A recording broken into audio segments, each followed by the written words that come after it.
Hey Courtney, how are you? Yeah, I'm good, my man. Thank you very much, Madlookz, for the invitation. Appreciate it. Yeah, I'm really happy to host you in this session. Good. So, like, I know you from the Nuke, workshop or the webinar happened in Yeah, the what Foundry was it? channel. It was Skilled it's up kind of like a compositor. transition from mid to senior compositor kind Yeah, of yeah. like So I came to know about you webinar. from Yeah. that session, and it was really informative. So I know you. So Good. if anybody don't know who is watching this podcast, so can you give Cool. a casual intro, like who are you and what you do? Yeah, yeah, no problem.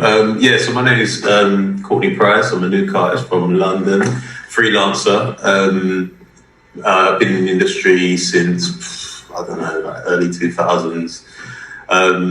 Been working my way up from a runner, whilst fresh out of university. Done loads of jobs in the industry. So this is kind of like, pre-HD era. So this is like PAL 720, 576 era, interlaced, like that kind of workflow and linear editing. Kind of worked my way through different departments and oversaw different things from grading, linear, non-linear, offline, online, VT op,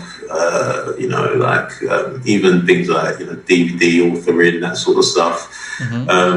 Worked my way up through different companies. Got my first intro to like this level of. So I suppose like everybody else, I started off compositing through After Effects. Andrew Kramer, great resource, video Copilot, those kind of tutorials, learning, getting my head around those concepts. Then I started getting exposed to Flame, which was the big boy toy back then. So that was kind of like the next level, a higher level of nodal compositing. And then through me kind of being assistant to the Flame suite and the Avid Edit suite, one of my bosses got me a copy of Shake. I learned Shake. Practiced that, and went to another company, was using Combustion, After Effects, Cinema 4D. Ended up getting into so at that time we was going to transition, and it was between Toxic Fusion and Nuke. Because I had the Shake background, I gravitated towards Nuke, picked that up, and not looked back since. And then from there, worked for Foundry for 5 years. So I got a role as a creative specialist there. Worked my way up through the company, saw it grow from a medium to a large company. 2 buyouts I think I was there for, and then went freelance and kind of had set up my own company from 2016 around about that time, and just been Nuke artist ever since. So it's been a long journey, and but one of the things that I think is quite good about my particular journey is that I've touched many different parts of the post-production kind of spectrum.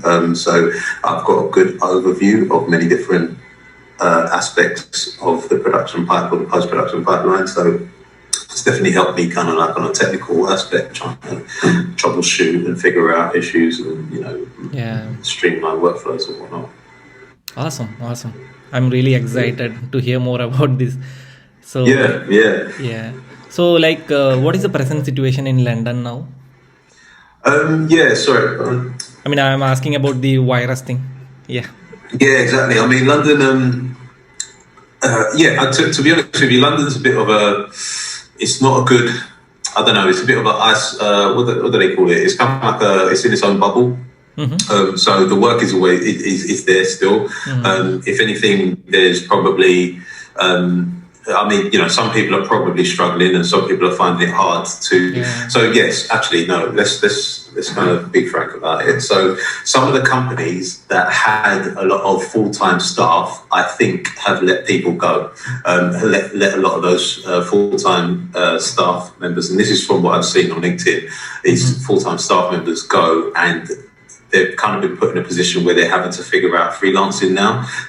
Don't get me wrong, I think there is still working opportunities out there, and with this remote working this situation, it could potentially open companies outside of London, so things like Bristol, Manchester, you might be able to work remotely for companies in the EU up until the 31st. God knows what's happening there. But so there probably are more opportunities. But for the people that were quite invested in one company and has now been kind of let go because of COVID, and they having to figure out how to freelance and operate their own business, not by choice, I think is a bit harsh. So I think there's people that are probably really, really struggling making that transition.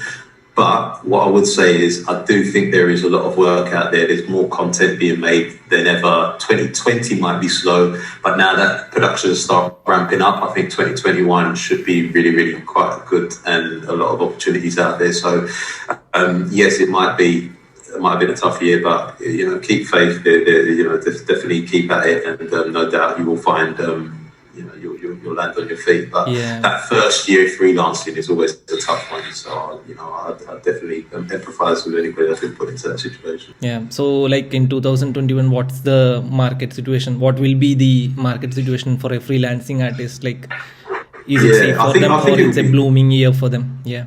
Yeah, I would like to think it's going to be healthy. I mean, obviously, nobody's got a crystal ball, so we don't really know. But I'd like to think that one thing I think there might be more of is more kind of animation work, more like stuff that has been created or completely out of 3D software. That's not reliant on set. You know what I mean, and that sort of stuff. So I think there will be a fair amount of job and opportunities, especially when companies start ramping back up again, because ultimately there's the work from the outside looking in. I always think there's probably more work than there are artists, in the sense that, if you look at all the big blockbuster films, and you look at all of the streaming platforms and the episodic, the long form stuff, and then you look at all the commercial work across, like, not only just traditional TVCs, but then you've got your digital platforms, so you've got your social media versions and so forth, and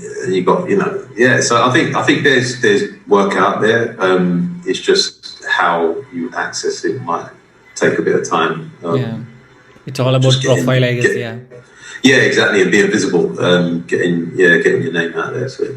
And I want to know, like, you have a massive experience as a freelancing artist. So I'm just curious to know what's the pipeline you follow, or what's the habits you follow to be successful as a freelancing artist. Yeah, I mean, it's twofold. So I mean, I'll be honest with you, there's a lot of work that has to be done, like, outside of working hours or behind the scenes, in order to line up your next job and stuff like that. And it's not easy. Like, there's a lot of time that people don't realize, whether you're either sorting out your accounts, you're balancing a bunch of pencils with no the confirmations and stuff like that. That sort of, there's a lot of juggling that has to happen. But if you compensate yourself, if you're paying, if you set your day rate at kind of like an honest an honest value, then that will all kind of pay off, or it'd be worthwhile. Like I said, the first year of getting into that stride where you've got a decent client base that you can kind of rotate around and reach out to, and in my view, I kind of like jobs to be like 2 to 3 months. So if you can get like 4 or 5 of those clients that can, offer you work within that'll take you throughout a year, and that should be good enough to, keep the ball rolling. So I think in terms of routine, I definitely have, things that I do outside of the regular working day, which is part of my freelance routine. Can be a bit long-winded and boring, so I'm not going to get into the special details. But as an artist, one of the things that, when I step into a company, one of the first things I'll be doing is like setting up my preferences and any kind of tools or setups that I kind of need to work, or allow me to work faster, because a lot of it's due to speed. And when I'm getting pulled in, it's usually in the middle or at the end of a project. It's never really at the start of the show, like setting up the templates and whatnot. So but you kind of need to hit the ground running. You need to be flexible enough to hit the ground running. you go in, you get your shot assigned. You probably, what I would suggest is sitting down with the supervisor, finding out exactly what the shot is, the shots either side of it, or the other similar shots in the sequence to get a bit of context. And then maybe have a discussion about the approach. Yeah. Then you pick up your shot, sit down with it, review it, look through it multiple times, assess it, and then get stuck in. Typically, first 3 things I'll do when as soon as I get a shot is I'll probably denoising it. I'll probably looking to undistort it, and I'll probably looking to start tracking. Or kind of getting or finding out where all the tracking information is and stuff like that. So once I've got those 3 things, then I'm able to kind of get stuck in and also find out where the elements are or whatnot, and start putting things together. So what is the option for rendering? Like if you have a file that is very very much heavy to render in your machine, so you have you ever used a render farm or the cloud rendering things? Yeah, I've not used much cloud rendering, although I think that is I mean everything should be on the cloud going forward. I just think it's one of those technologies that's just not widely adopted yet. Most people still have render farms. I think once you kind of get your head, I mean, to be honest with you, most render farms or render managers follow pretty much the similar kind of like rules or kind of like formats. So once you get your head around one, you should be good to go. I think the deadline's kind of like a good intro to what render farms are and render managers are. So I'd say once you get your head around that, and to be honest with you, it's mainly about monitoring your renders, being able to submit through like a dialog box with a bunch of options in there. Once you submit it, then it's about monitoring it and making sure that it's going through and the nodes are picking up and there's nothing in your script. And so actually that's another thing, being able to debug your script. So if it is erroring out or failing or stalling for whatever reason, being able to double click a node and see the diagnostics or the dialog report, the debug report, whatever you call it, of the nodes and how it's being processed and where it might be failing, and being able to troubleshoot that. That's quite important. That definitely saves you having to go to engineering or support or whatever to get that fixed. So being able to troubleshoot that is good, but for the most part, once you press hit render on the render farm, you should be good to go. Sure, nice. So when I checked your LinkedIn profile, like I saw your designation as Nuke artist. Yeah. So I'm curious to know what Nuke artists do. Like I have seen many job profiles like digital compositor, compositing artist, and all those things. So I'm just curious to know what Nuke artists specifically do. Yeah. I mean, if we're gonna to be very plain and simple with it, Nuke artist is a compositor. Yeah. But I remember I had a conversation with a friend of mine called Brian Quinlan, who's a Nuke artist specifically out in LA, and he kind of told me about the verbiage behind calling yourself a Nuke operator or a Nuke compositor, because that is very it's very technical. It's very kind of you're almost like it kind of talks to what's the word? Not dehumanizes you, but it kind of like it takes away the artistic element of what it is you do. Our jobs are not very we're not pixel pushers. Like we're not kind of the people that you say, all right, move that to the right for 4 pixels. Make that 50% green and press go and render and stuff like that. We have to have a wide knowledge of many different aspects of artistic disciplines to be able to create the images that we do. So I think the verbiage is quite important, and I took it on board, and I definitely did believe it. I definitely inhaled it in terms of an ethos that identifying yourself as an artist definitely separates you from just an operator or just a compositor, because there's an element of art that goes into what we do, and you can't just sit in a seat and do it based off instructions. You have to have an artistic aspect behind it. So I've gone out my way to make sure that whenever I've referred to myself, it's a Nuke artist rather than a Nuke compositor or a Nuke operator. You know what I mean? So I think it's simply a case of respecting the craft of what it is that you do, and let it be known that actually this isn't just pushing buttons and clicking, clicking on your screen. It's a bit more artistic than Yeah. So, like now everywhere people are talking about Python for Nuke, and like in LinkedIn itself, we are seeing a lot of tools. Every artist is making somewhat new tools. So it really helps for the community. But I just want to know, like, how important is Python for a compositor? So this is a good question that a lot of people, especially when they're coming into the industry, they don't, it can be, it can be daunting, and it can be a big elephant in the room, because learning Python is a big undertaking in itself. From a personal perspective, and don't take this as gospel, I would say it is useful to know Python. But is it important to be a good compositor? No, I wouldn't say so.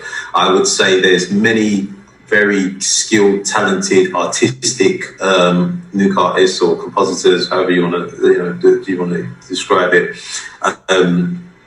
that don't know Python well, and they shouldn't need to. At the end of the day, Python is there to facilitate or to automate the mundane tasks, the repetitive tasks. That is simply a time-saving. It's for efficiency. It's to save time and speed up tasks. It doesn't actually it's not a one-to-one translation between knowing Python and being able to create really beautiful imagery. So I think it's good to have in your bow to know these things and be aware of how to use Python, or what things could make you simplify your life, so that you can spend more time on the artistic side of things.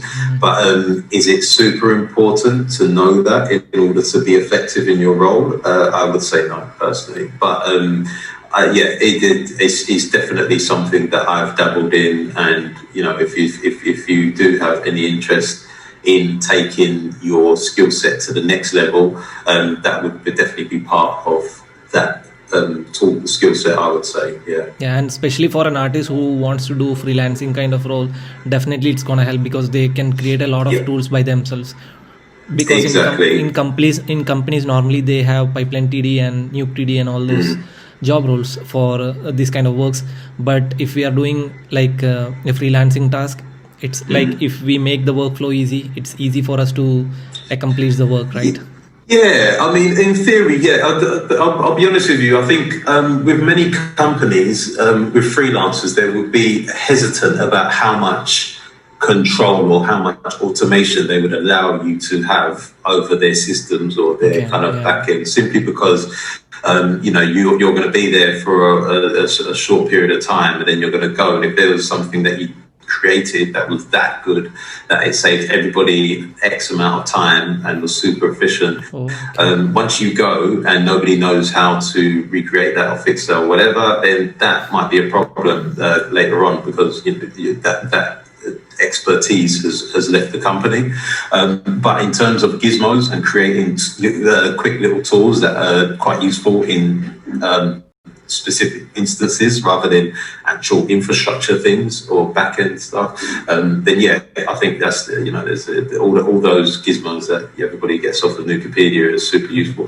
And actually, so that's another thing, actually, having the time to develop gizmos for a freelancer that isn't always a luxury afforded to us, because obviously it's time sensitive. You paid an hourly wage, and sometimes they just need you to get that specific task done in that specific time scale. But if there's something that you've already created off behind the scenes or something like that you can go in there and say, oh look, I know how to tackle this, or I've got something that could help fix this, then great. You know what I mean? You're instantly valuable to the company. So I'll definitely, it's useful, but I would definitely be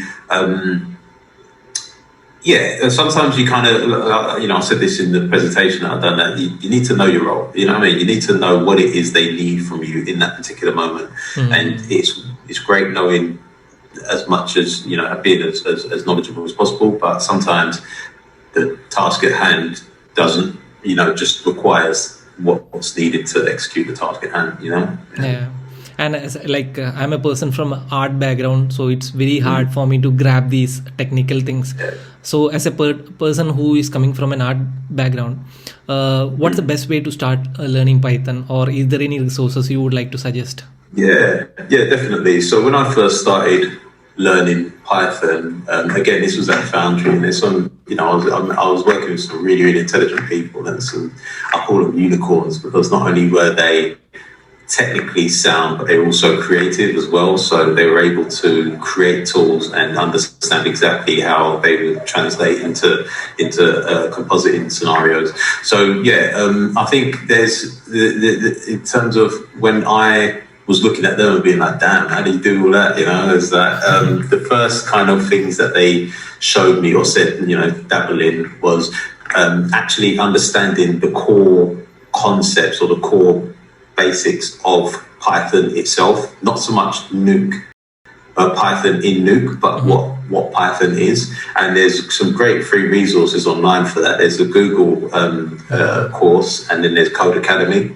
Okay. Yeah. And those will kind of give you a good grounding on what Python is. It will teach you the syntax, it will teach you about modules, it will teach you about classes and that sort of creating arguments and whatnot, and just basic things that can help kind of what do they call it, logic ops or something like that, but basic concepts that will allow you to see the potential in it later on. Once you've got that grounding, and again, you don't have to be an ace at that, but you need to know enough to understand the power of it. And then once you have an understanding of that, that's when you go into the Nuke developer kind of like tool or guides or whatever, and you understand how the Nuke modules translate that information and how they've created like functions within Nuke to allow you to automate some of these tasks that you would do manually through clicks. I think, being able to tap into that. So translate, it's kind of like a translation thing.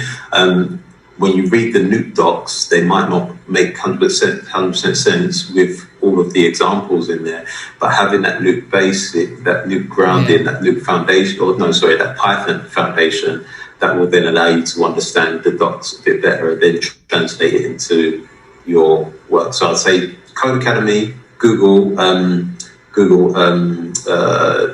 course, I can't remember what it's called exactly. And then after that, there's a bunch of tutorials online that will kind of walk you through Nuke Python. There's a bunch of like digital tutors and that sort of stuff that will kind of do FX PhD. Even the Foundry have got a bunch of resources on there for just Nuke Python. And I suppose the other thing as well is once you've done it, is kind of basically Python's there to help automate a task, a repetitive task, right? If you're doing something that you have to do, it's not only that, but this is one of the pulls of Python. If you've got a task that you're doing like 10 times a day and you do it every single day, so let's say whenever you drop down a rotor node inside of your Nuke script, you switch the bounding box from format to no clip or something like that, or whenever you put in a multiply node, you want it set to 0, or those kind of things that you kind of do every single time. It's like, right, that's a click I've got to do every time I drop it in, I've got to switch that, and then I can start working. Python would allow you to just simply, if you get it as a task, it would be good to find out, all right, how do I just automate it so that whenever I drop this node into my node graph, it's already at the settings that I need all the time, The default settings. Being able to search for a script and disable all the vector blurs or something like that because it slows down your script. Being able to find out where, like all the cameras in your scripts. Like let's say, you've got a bunch of cameras and you want to just find the camera class and, you wanted to change the color of all, or even you want to change the filtering the filtering value on all your transform nodes, let's say, or something like that. Those kind of operations that would take, quite time consuming. That's when Python really comes in handy, because you can do that with a little snippet of code, and you can start to see the power of it. So, I would say get the basics, understand the Nuke version of it, test it out, and create your own kind of like tasks that you do repetitively. And also one thing which I do is like there are a lot of gizmos in Nukepedia and internet. So basically what I will do is like I will open that gizmo and I will try to understand what's going on inside this gizmo by seeing what nodes they have used to create this gizmo and all these things. And that adds our knowledge, like when we want to create a new tool, what way we have to create that all knowledge we can get by exploring like this. Exactly. That's the other thing, is that picking apart other people's tools. I mean, Python. So specifically Python is one of those ones where it can get complicated very fast. It can get quite convoluted quite fast.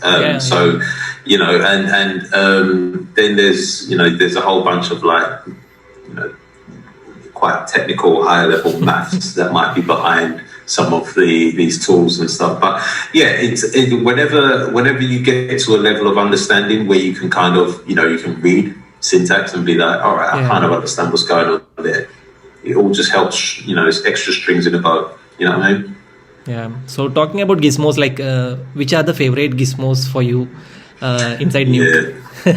You know what? I've got a list, man. I mean, I, to be honest with you, I've got probably about, if I'm honest, there's probably about 5 that I use all the time. But my favorite, I'll read off the list. I mean, you can just read it out, I guess, because people can pause the video and just note it down if they want. Exactly. Yeah, I'm sure they can all, these are all on Wikipedia or somewhere you can find them. So there's a MatteEdge one, which basically allows you to, it's a bunch of blurs and dilates inside there, which allow you to extend the edge of mattes and get a nice feathering fall off. There's a bunch of tools that, there's a couple of people that have created similar ones, but MatteEdge is quite a good one in terms of controlling edges and the feathering of edges.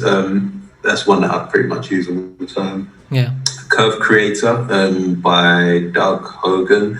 I think I explained that one in the webinar, but basically it allows you to create different types of curves, different speeds, different frequencies and stuff like that. And it's got a whole bunch of uses that, that once you've got that animation data, you can copy it in so many different ways throughout throughout your comps. There's FractalBlur. Some people have, they call it organic blur, but basically it just roughs up the edges. So, there's always instances where having straight lines isn't what you need, and you kind of need to have a little bit more organic noise, but it'll only happen on the edge of the of the actual edge of the roto or the shapes that you created. There's the Edge tool by Bannister, which basically is kind of like, it's like an edge extend, the color edge, the color bleed. Sorry, say I personally likes that tool very much. Exactly. So anything with like edges, extending edges, like, kind of eroding into your matte, so then, extending the pixel value and then adding in the alpha to then multiply that and have that edge kind of feathered out with the last pixel value or last pixel color is something that, you kind of need. It's quite important in our job, especially when it comes to edge work. We kind of need to always make sure the edges are correct and blended in well with the background. So that's one that I use fairly a lot. And like I said, there's other similar tools that I use like that. SoftclipTonemap, being able to get a nice roll off of your super brights. That's those kind of tone mapping tools, being able to kind of keep the brights bright, but click them at like 1 or around about 1, and then have a nice roll off so it doesn't get clamped down and it just looks flat. It gives you a nice little roll off. So that's quite a useful one that I use all the time. Then there's the PnMatte position matte. Whenever I get CG and I've got to do any tweaking, position pass, get your PnMatte, create your roto shape, sticks to the objects. can massage it, the shape of it, move it around in 3D space, control the color corrections or whatever it is that you're doing from that. Exponential glows. Everybody's got an ExpoGlow, right? So I've got the ExpoGlow tool that I use all the time, and Akromatism. So this is kind of like doing your aberration, doing your chromatic aberration, that sort of stuff. And DasGrain I've been using recently quite a lot as well. The regraining tool. So now that I understand it, I really want to get his name right, the VFX guru or something like that on YouTube, and he had the creator of DasGrain again. Sorry, can't remember his name, but Fabian Holtz, I guess. Fabian Holtz. Fabian Holtz, that's the guy. Yeah, that's it. So he explained it. He went through it and explained the denoising process and so forth. And now that I fully understand what's going on, well, not fully, but I understand it better. That's become like one of my go-tos as well in terms of regraining. So, I mean, there's loads. There's a guy called Xavier Martin that's got this ex-Tesla or something tool where it's like lightning forks. Okay. I've used that on a project, and I thought that was really intuitive and really well designed. So in terms of Gizmo, so there's some really good Adrian Puyo as well. He's got some great Gizmos. Yeah, there are a lot of Gizmos. Yeah. And so recently, you heard about the Nuke survival kit by Tony Lyons? No, I haven't heard that one. What's that one? Yeah, the thing is like Tony Lyons is the creator for that, and he combined all those useful Gizmos in Nukepedia into one tool.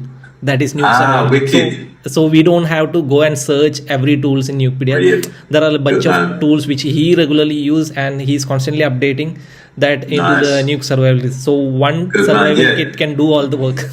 There you go. Everybody should have their own survival kit, man. That's true. That's a fact. So shout out Tony Lyons. And again, he's got his Match Blacks tool, and he's got a bunch of great tutorials in terms of how to composite in and stuff like that. So I think this is one of the great things about the Nuke community, is that there's so many great tools being created that.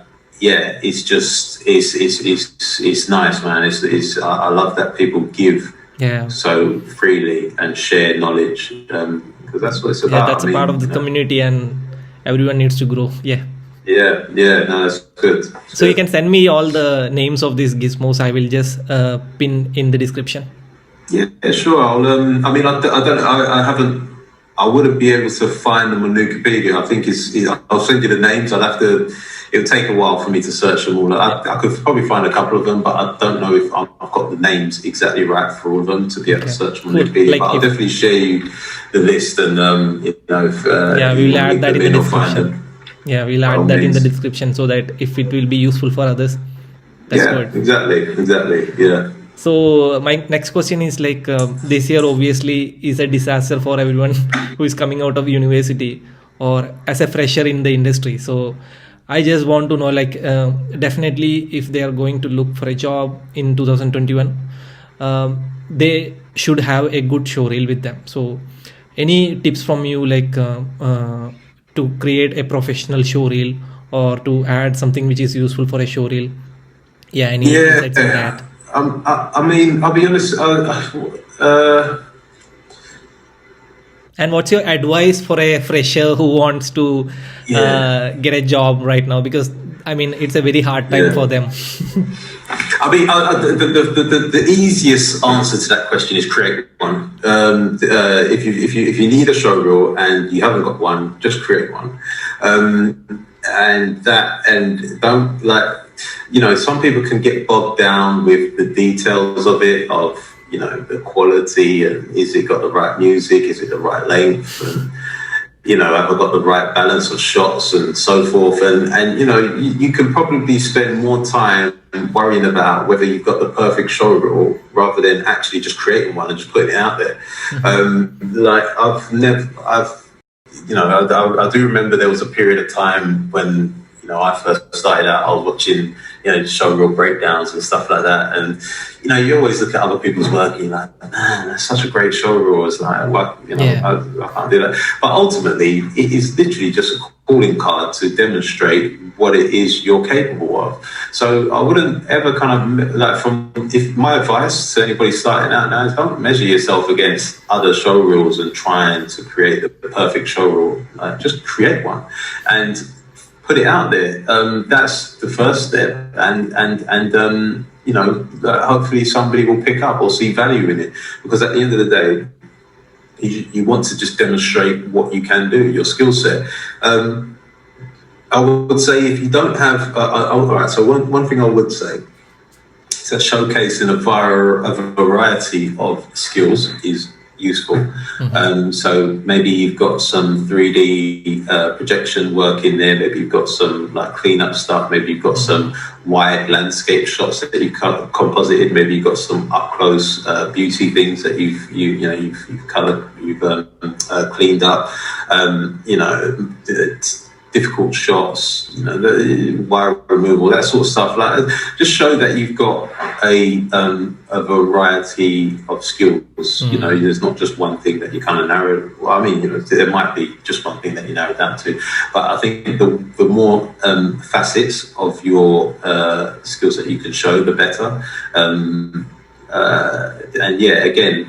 Always try and take your best work. So if you're working at a company, and this might be difficult depending on how strict the company is, but always try and, not so much, to be honest with you, I always went for volume over my best work, or when I first started out, I went for volume. I just basically, anything that I worked on that I was proud of, I'd try and get the before and after, or I'd render out the before and after. And sometimes you have to be sneaky about it. You might have to be a bit sneaky about it and try and download it on or render it into a path or whatever. At the end of the day, this is your calling card. This is your branding. This is what's going to help you get the next job, especially as you're a freelancer. So I definitely think without obviously breaking any kind of NDA rules or whatever. Yeah. I definitely would say try and get as much material as you can so that you can create your showreel.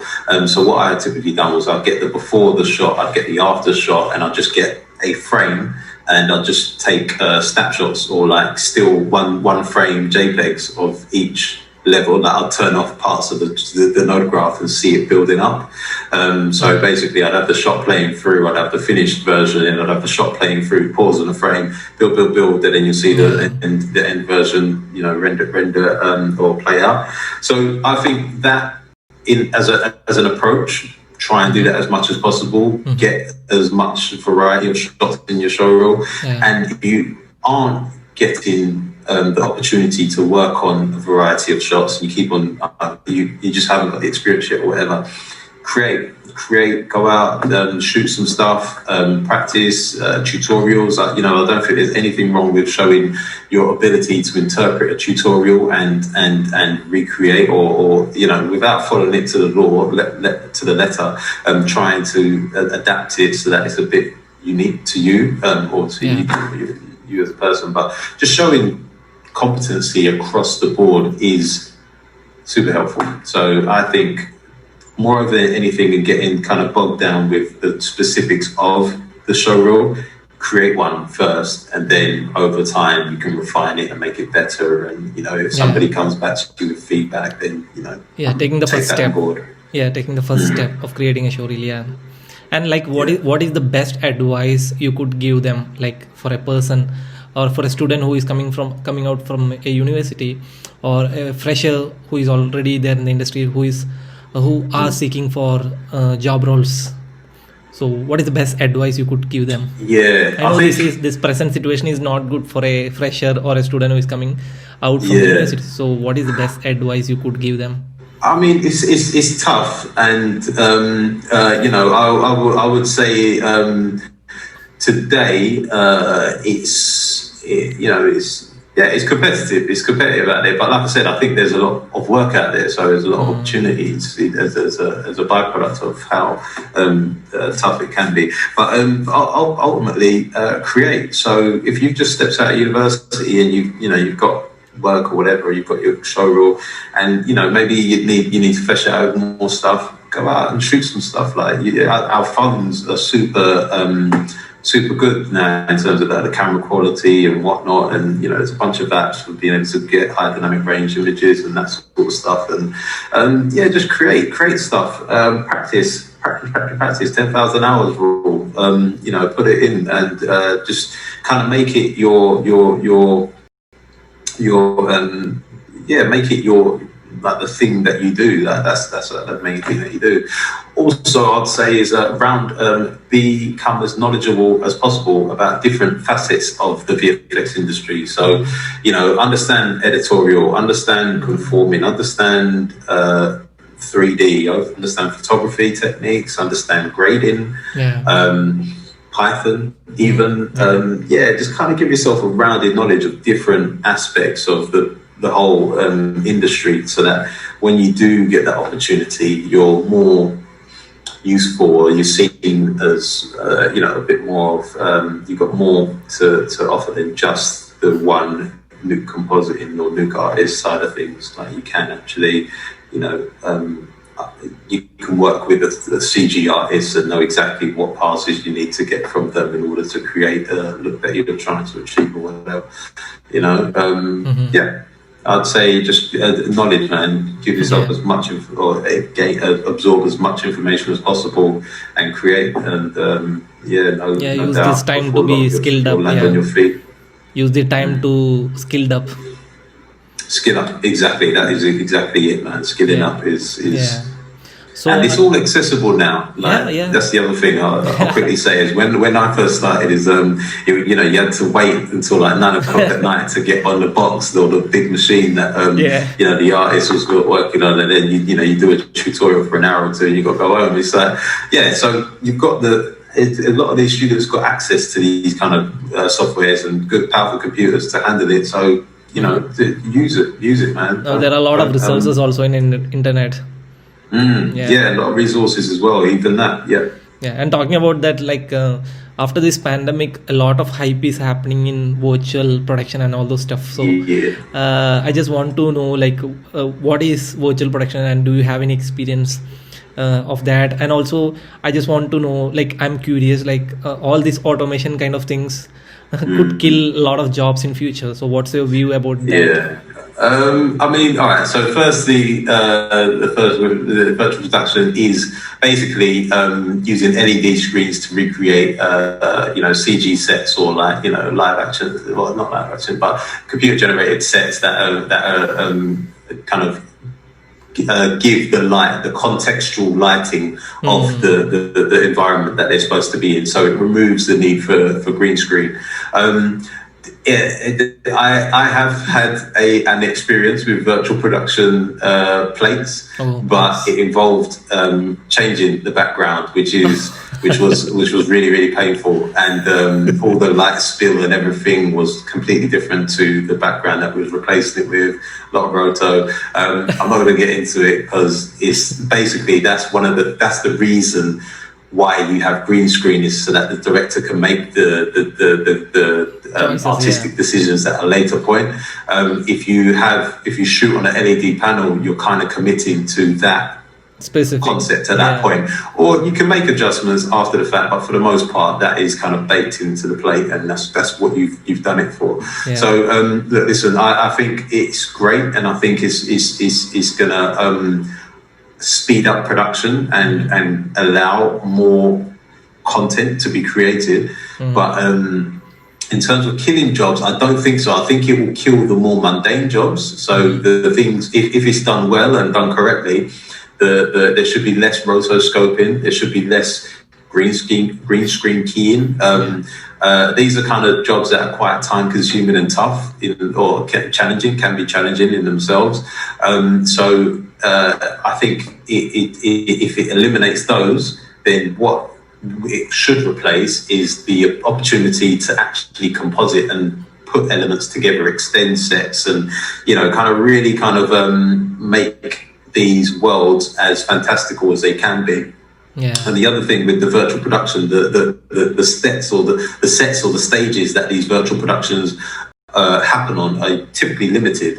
So you're not going to get the wide vistas or the amazing big kind of like panning arcing shots and stuff like that you would expect in some of the shows that you watch. So that need is still going to be there, right? So if anything, and again, don't quote me on this, I would like to think it actually creates more jobs because the more production will be made. If it gets widely adopted, it'll be easier to make productions and it'll be quicker to turn it around. I mean, they just released the second Mandalorian, and I only just finished watching the first one not that long ago. So in my mind, it took less than a year, or at least a year or so, for them to turn it around. And if the quality is as good as the first one, that is a good turnaround and a high quality work. So I mean, if they can keep on creating these titles, and I've saw a list of all these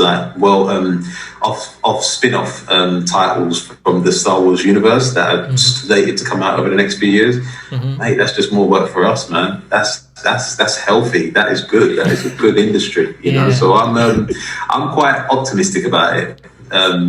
So definitely we need to be skilled up for becoming a compositor. Yeah, definitely. I remember one person said to me at one time, being a compositor, anything that has a screen that needs an image in it, you should be all right. You know what I mean? So whenever you've got your phone or you jump on the tube and you see these digital billboards or whatever, as long as it's got a screen, they're going to need somebody to put that content in there. So, you should. Sometimes it's not about the big blockbusters. Sometimes you kind of just need to think a little bit outside the box and be like, well, maybe there's another avenue or, other things that I could be useful for. I mean, even companies with, learning resources and that sort of stuff, they might need to, there's a bunch of different avenues as to why as that using the skill of compositing and putting elements together. So I think there's always opportunity. There will always be opportunities whilst there's screens. And one more thing I would like to know is you are like a perfect Nuke compositor, and there is yet another. You say perfect. And I meant there is another software for compositing, that is After Effects. So is there any difference, or do you think in Nuke we can do every task which we can do in After Effects also? I would say so. I mean, I'm just talking about the motion graphic stuff, which can be done exactly. In FX, I would say this. All of it is. They call it the phrase "horses for courses." Do you know that one? Basically, there's a tool for every task that you need. So. There, with After Effects, there's going to be instances where you've got multiple shots that you need to animate or composite across, and you need to see it in context of the timeline. Nuke isn't really good for that. Nuke is a single shot compositor. So Nuke, the way I see it, the way I kind of describe it to people, is After Effects is kind of like horizontal, So you're looking at a timeline. So it's more about the breadth of the amount of shots that one artist can take on or do. Whereas Nuke is more horizontal, so it's more kind of like complexity from top to bottom on that one specific shot. So, and I would say, maybe Flame would be a hybrid of the two, but for the most part is the Nuke being the single compositor, or the idea for the single shot compositor is where it really excels. So there's definitely some circumstances where After Effects makes more sense, and there's some circumstances where Nuke makes more sense. But at the end of the day, the skill is the same. You just need to know the buttons, you know what I mean? Basics. So whether you're a Flame artist, whether you're an After Effects artist, whether you're a Nuke compositor, and I'd even argue to a certain extent Photoshop artist, being able to composite using Photoshop, the skill set is pretty much the same of combining elements together. All you're doing is you need to find where the buttons are and where the tools are, but you're translating that to moving images for what we do, the compositing side of things. Awesome. Yeah. Yeah. So like we have discussed a lot of things. So finally, I just want to hear some tips for if I'm an artist who is seeking some tips and tricks from you, or some success mantras which you regularly follows. So success mantras, yeah. Okay. Few tips. Yeah, I you know what? And again, this is something that I'll put in the webinar, and this is my personal view on all of this. Is be a good team player, like be somebody that people want to work with above all, yeah, because skills, you can learn skills. You can learn skills, you can get experience, you can develop over time and all of that. But the personality, being personable, understanding that what we do is a team game, is super important. And the fact that, yes, I mean, obviously you get superstars, you get guys that are like really, really good, and they deserve all the credit and kudos that they get. But ultimately, it's a team game, and everybody needs to pull together and play together, or play nicely. I don't know if that's a pause, but yeah, play well with each other to